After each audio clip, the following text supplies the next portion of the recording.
You know, some stories aren't just written in ink, they're forged in fury and fire. And this is one of them.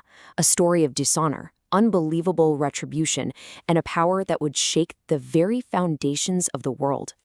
All right, let's dive right in. We start with a declaration from the sons of Jacob that is just bone-chilling.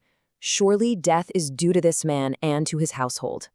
This isn't some plea for justice, okay? This is a vow, a promise of total annihilation that's about to carve a bloody path through history. So, this whole saga, it doesn't tick off on a battlefield. No, it starts much smaller, with a single, brutal act of violence against one young woman, an act that ignites a fire in her brothers' hearts that nothing is gonna put out. When Shechem, the prince of the land, seizes Dinah, Jacob's daughter, he commits what the scriptures call a folly in Israel. And you gotta understand, this isn't just a crime. It's a profound public act of shame against the entire family, a transgression so deep that in their eyes it can only be washed away with blood.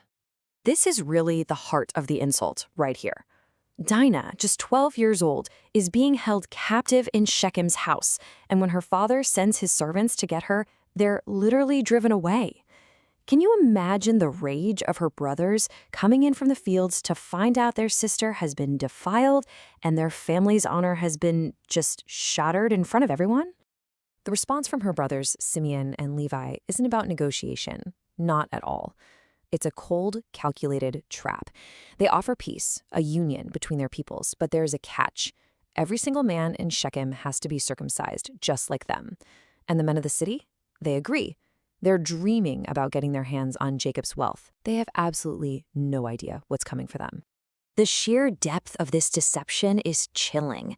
I mean, the very tool of the covenant, the knife used for circumcision, a symbol of joining God's people, was actually being sharpened for revenge. Their promise of unity was in reality a death sentence. So on the third day, when the pain is at its absolute peak, when the men of Shechem are completely vulnerable, Simeon and Levi walk into the city, they go street by street, house by house, and they execute their judgment. They leave not a single male standing. But see, this wasn't just about pure vengeance. After the slaughter and the plundering, Jacob commands a total spiritual cleansing. Every foreign god, every idol they took from Shechem is gathered up, broken, burned, and then buried under an oak tree. This violent purification was a crucial step, a sign of what was about to happen next. Okay, so let's move on, because now we're going to see how this brutal act of revenge, which basically made Jacob's family public enemy number one, somehow transforms into a moment of, well, divine empowerment. Jacob is terrified, and rightfully so. His sons have made enemies of everyone around them. They're just a small group, totally outnumbered, and they're facing certain annihilation. So, having gotten rid of all the foreign gods in their camp, the family turns to the only power left that can possibly save them. And this is where the entire story just pivots. At Bethel, the very same place where Jacob first met God, Levi has a dream. He sees himself being ordained as a priest of the Most High, a holy legacy for him and his descendants, forever. This isn't just a family of shepherds and warriors anymore. They're becoming a holy nation. And Jacob, he doesn't hesitate for a second. He takes his son Levi, he clothes him in the official garments of the priesthood, and he fills his hands for service. Think about that. The same hands that were just stained with the blood of Shechem are now filled with the sacred authority to minister before God. A warrior becomes a priest. With the family now purified and the priesthood established, the heavens respond. A vision is granted that's going to define their entire future, confirming that this path of violence and consecration was, believe it or not, their destiny all along.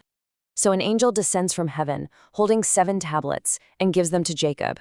And on these tablets, he reads the entire future of his people, every trial, every triumph that will ever happen to his descendants.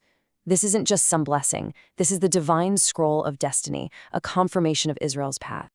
But as some are raised up, others have to fall. While Levi is being elevated to the priesthood, Reuben, the firstborn, commits an absolutely unforgivable transgression. He sleeps with Bilhah, his father's concubine, an act of profound disrespect that's seen as a direct challenge to his father's authority. This one act of defilement costs Reuben everything. The birthright, it's transferred to Joseph. The future kingship, that goes to Judah. And the priesthood, which was already given in a dream, is now solidified with Levi. This basically purifies the family's new power structure. It makes sure that leadership rests with the consecrated, not the defiled. So now they're consecrated, they're reordered, and they're divinely empowered. And the sons of Jacob are about to face their ultimate test. Their past actions have finally come back to haunt them, and it feels like the entire land is rising up to wipe them out. 10,000. Just let that number sink in. That's how many soldiers from a coalition of 7 Amorite kings gathered together with one single goal: to wipe Jacob's family from the face of the earth. The odds were, well, they were beyond impossible.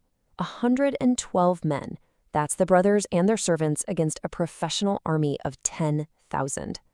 This was never supposed to be a battle. This was supposed to be an execution.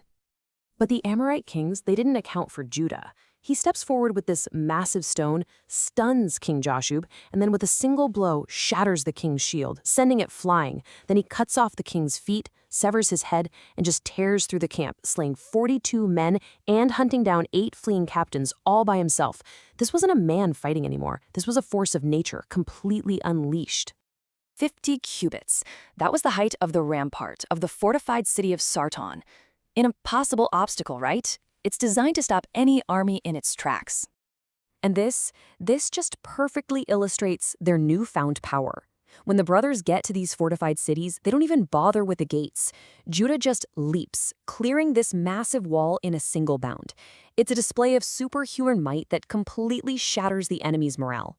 This isn't a battle anymore, it's a divine judgment. So the result? It wasn't a victory, it was an annihilation. For 7 days straight, the sons of Jacob tore through 7 kingdoms. They sacked cities, they breached walls, and they left tens of thousands slain. An army of 112 had just defeated an entire coalition of nations. In the end, the surviving kings, they all yielded. They became servants to Jacob's family. But the story leaves us with this lingering question. A nation was born, a priesthood was consecrated, and a divine destiny was set in motion. But it was all built on a foundation of vengeance and slaughter. So what does that really tell us about the nature of this power?